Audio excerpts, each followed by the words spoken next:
This is so awesome. Bernie Sanders is in the phase of his life and his career where he kind of has this I don't give two sort of attitude. And in a town hall that he did with CNN, he didn't hold back and specifically called out Anderson Cooper, who I like, but sort of more the CNN, which is representative of a broader corporate media problem, while he was on CNN multiple times. And as Anderson was trying to host, he just kept going, yeah. Here, I'll take the hosting microphone. You could just sit there. It was a sight to behold. Let's start with this clip where right off the bat, he goes, yeah. Shh, let me say something as the town hall is getting underway. We got a lot of questions on tariffs, and I'm going to get to one from the audience in just a moment. But I do want to start off. President Trump just put a 90-day pause on a new round of sweeping tariffs. He's keeping... Okay, before we get to that, because I know It's so good. tariffs are on everybody's mind. I think we all want this to be a serious discussion about some of the most important issues facing America. And as you indicated, I've been running all over the country. And what I hope we can do tonight is do something pretty radical. And that is tell the truth. It's a radical idea here in Washington, D.C. And that is to really take a look together, all of us together, no matter what your political point of view may be, about what is in fact going on in this country today. And as you indicated, I have been running all over the country. And I got to tell you that there is a lot of anxiety out there. There's a lot of fear.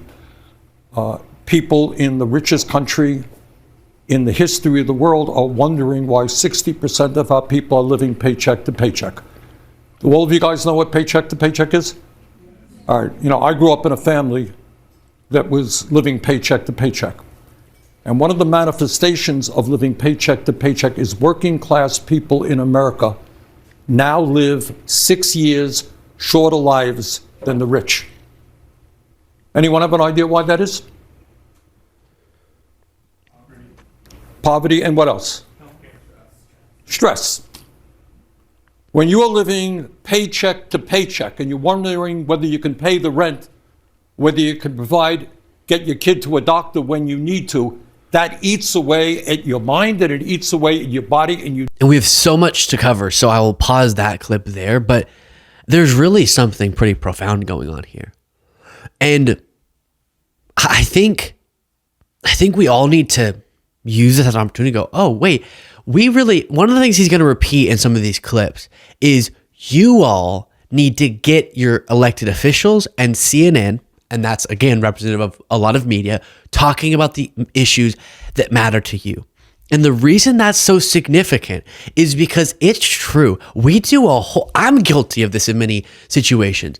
We do a whole lot of, in the media, independent media and corporate media, a lot of horse race politics, a lot of clickbait, a lot of salacious coverage, and all the while we'll miss and not give the emphasis that matters on the things every day that may not be a sexy headline, but every day that people are dealing with. And the reason is because we collectively often don't reward media that does do that because it's not as stimulating, but it's way more important.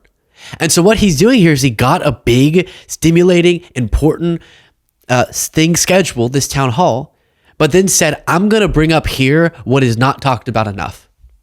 And we need to do that on the microcosm. This is a really big example of that. But when we have opportunities like this, we need to say, yeah, I'll answer your questions, but also let's direct some of the focus on the things that don't get discussed enough. Here's more. So when I'm running around the country with Alexandria and other people, what we are trying to do is demand that working class people begin to stand up and fight for their rights. There is no reason we should be the only major country not to have health care, not to have paid family and medical leave, et cetera, why we have the highest rate of childhood poverty, almost any major country. 22% of our seniors living on $15,000 a year. Anybody here think that makes sense? No. All right, it doesn't. But you got to get CNN to talk about these issues. You got to get your members of Congress to talk about these issues.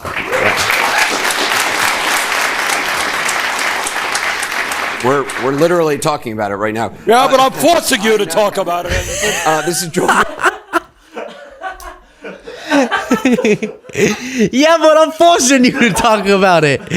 Yes. That's what we need. We need that. Because we can talk about, and I'll actually plug a little bit later in the segment, a moment from our bonus show yesterday that was funky.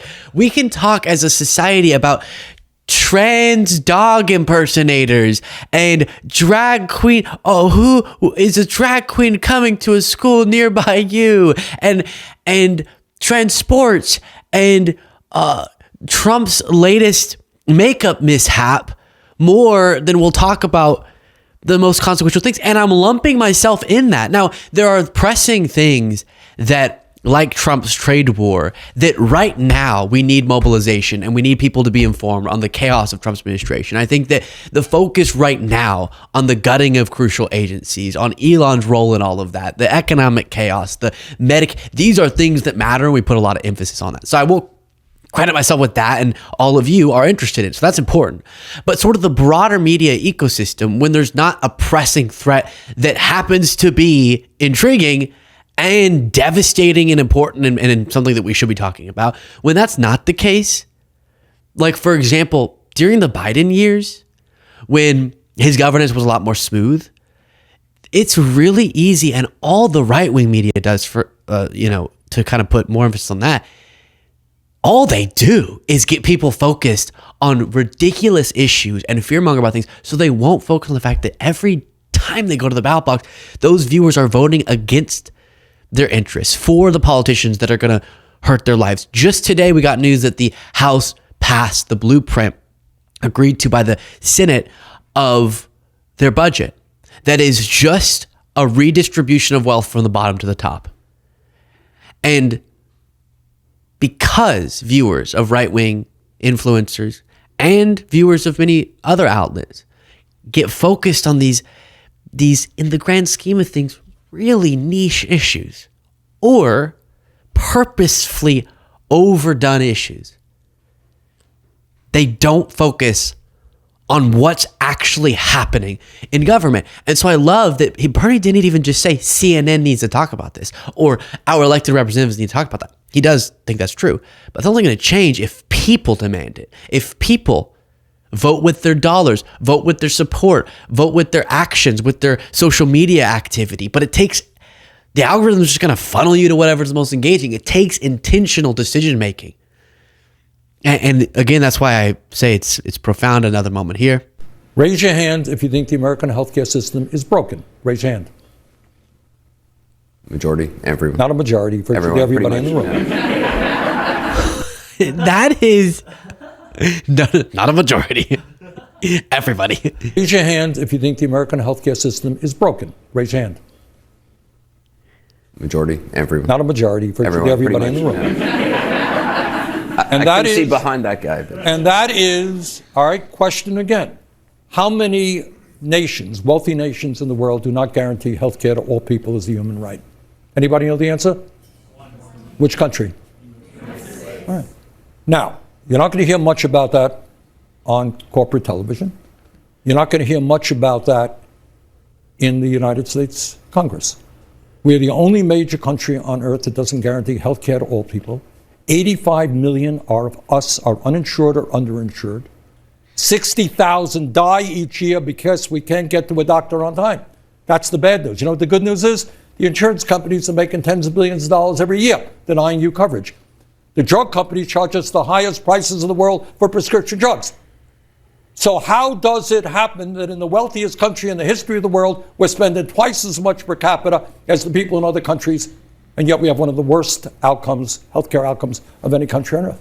And it gets back to money in politics and the domination of big money, in this case insurance companies, drug companies, over the Republican and Democratic. I want to try to get some more of our audience questions. Joel, I know you do, but I want to talk about... I know. No, I want to, sometimes these issues about healthcare, about income and wealth inequality are not talked about in the corporate media, and it's time that we did talk about them. That's why the question a moment ago, why are people losing faith in the American system? We don't talk about it on CNN. We don't talk about it in Congress. It's because they understand that a handful of billionaires exert enormous influence. This is a moment in history. I don't think it's the reason I'm really trying to explain to you the magnitude of this is I don't think even this town hall will get the attention it deserves. But the points that he's making, most importantly, and he's lumping himself, not him necessarily, but the body that he's in, which is Congress, saying in the halls of Congress, in our institutions of government, so frequently we're talking about who's going in what bathroom, or what's the latest poll on, an election 60 years from now, and not these pressing issues because they're systemic, they're underlying, and there's not a poppy headline. And he's getting a both poppy headline from this, which is why I think he strategically accomplished a really important goal here, but that makes a really important point. And we can do both. And that's what I really, to all of you, in full transparency, try to do with the show is on the platforms, try to structure content in a way that will gain viewership and appeal to people and be interesting and sometimes be a little silly, and all of that weaved into it, crucially, are these important issues. Trying to, all right, we're gonna learn about, okay, how do we title, thumbnail, right? How do we focus on certain issues so that there's interest, and also direct that interest towards the right principles and the right policy objectives. And it is tough. And there are times that we really choose to sacrifice some short-term viewership gain for the reasons that I just referenced. And so I see, if you just go off of what works right now, it's the wrong incentive structure. And everyone's going to be getting worse and worse content and forgetting about the issues that matter. On independent platforms are guilty of this too. I don't like the whole, it's only it's all. All media is structured around engagement and salaciousness above value and substance. And so we all need to be better. And it really does start with you rewarding, demanding, using your voice to demand that the issues are put into focus that you're focused on in your life. Then this. Today's question, look, what I think is tariffs used selectively are a good idea if they're going to protect American jobs. But to arbitrarily, out of nowhere, come up with a tariff that they can't even justify or explain to virtually every country on earth is absolutely counterproductive. Those tariffs are aimed at part, and the president talks about bringing manufacturing jobs to America. The White House talked about iPhones being made here in America. Some economists have said that it would cost thousands of extra dollars to buy an iPhone. Is that realistic? I think I don't know the answer to that. But what I do know is the immediate harm is going to be very significant. And it is going to, I was just in Target the other day buying something, and I looked around there. Virtually all of those products sold in stores like Target are going to see significant increases in prices if Trump gets his way with tariffs. That's going to hurt working people a whole lot. All right, so he did a really good job. So that was on tariffs. I agree. We've talked about how you could target a targeted tariff approach can be thoughtful and it can work, but this sort of craziness, it doesn't work, as we're seeing. It doesn't work so badly and so quickly that Trump immediately backs down. But he did a really good job of calling out corporate media, people in positions of power. Another part of this as to why our eye is seemingly never on the ball. Now, we have a pressing authoritarian threat in the form of an orange caricature of a maniac. So right now, the pressing threat, an authoritarian president who's gutting programs that benefit your life, it is getting a lot of attention, and it should be. So in that sense, right now, our eye is on the ball. But often, it's not, and a lot of people aren't seeing that. Or they might hear that Trump said something crazy, but not what's happening to our government and how Republicans right now are going to gut Medicaid. And those factors, again, that may not be as sexy in a headline. The reason why just people who don't watch corporate media are also being tricked into focusing on things that don't matter in their life is because there's whole cohorts and sets of people who make a lot of money and get a lot of attention and go really viral, putting emphasis on the most random things. Yesterday on the bonus show, we talked about an example of that I want to play for you. If you want to get the bonus show, you'll see we have lots of fun from the clip you're about to watch. You can click the join button below and become a member to support the work that this show does. Here it is, Trans Dog. Hey, I saw a right-wing account. You know how let's put it in the category of funky stuff. Funky. I'm not saying it's bad. It's just funky. They'll post and sort of do see, this is the left. But like, funky stuff has been going on forever. Why is it always a political issue? Just because I don't care to attack people for being funky doesn't make this our political. We're not fighting that culture war. But someone named Dom said, developing, breaking news, developing. We have this just in. We'll give you updates as it develops. This man that is identified as a trans dog is going viral after being praised in a room filled with adults after he performed a perfect role during his human dog show where other adults perform dog tricks and receive rewards from their trainers. Let's watch.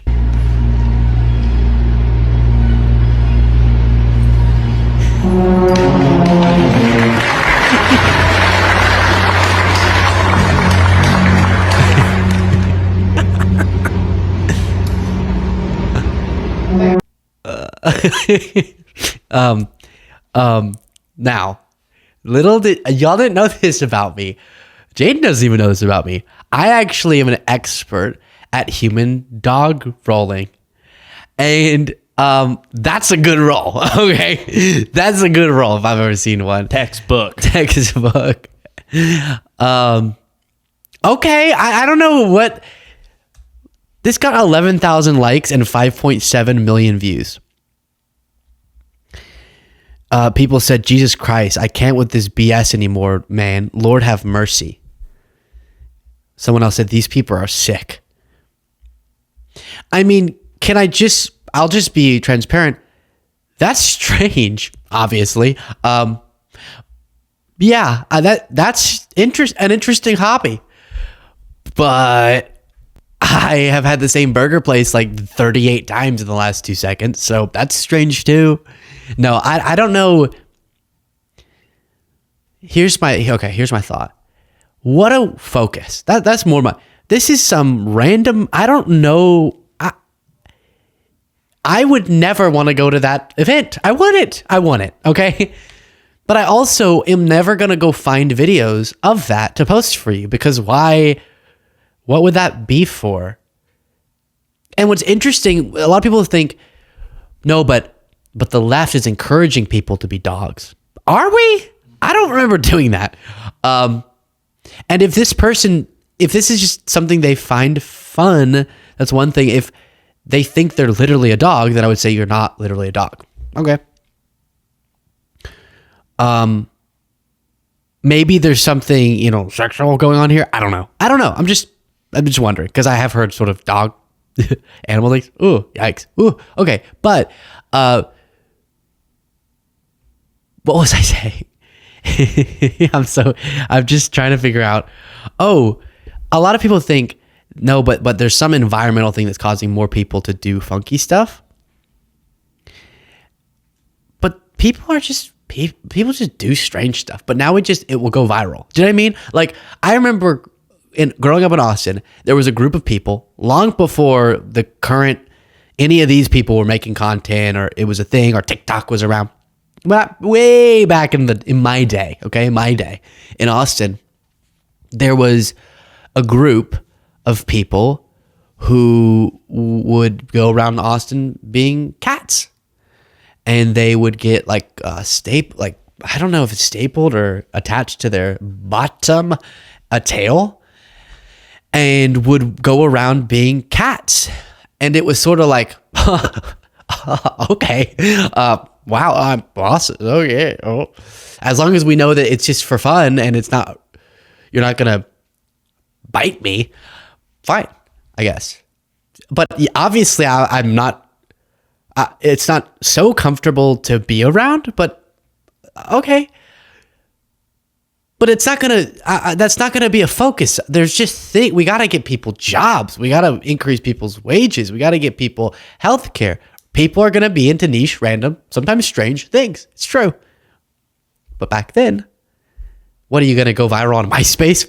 Okay, so there wasn't the same viral culture that is fueled on engagement, where people like Dom Lucre, go around and stimulate false moral crises because of random people's random, sometimes bizarre hobbies. Do you know what I mean? That it's a new phenomenon that now it's going to go viral, and so then you think there's some pandemic of dog imitators when people are just doing stuff. And I'm being honest with you. I see that and I go, oh, I cringe. I do. I'm sorry. I do. Honest. But I'm also never going to think about that, because you know what? I'm not going to one of those things. I don't know. They're doing their thing. I don't care. Okay. I really don't care. And if they bit me, now we'd have a problem, Jaden. If they bit me, if they licked me, right? If they started licking me like a dog, which, by the way, this is not even me being discriminatory towards humans who act like dogs. I hate when dogs lick me. Oh, Luke, it's cute. They love you. No, shut up. They don't. They want to get their disgusting, kidding, poo mouth on me. I do sometimes like it's cute when a real dog does, not a human dog. Well, I mean, okay. So that's my thought on that. But there are whole cottage industries of people who go viral for shining a light on random stuff that random people do. I don't know who these people are, what they're doing, and I don't care.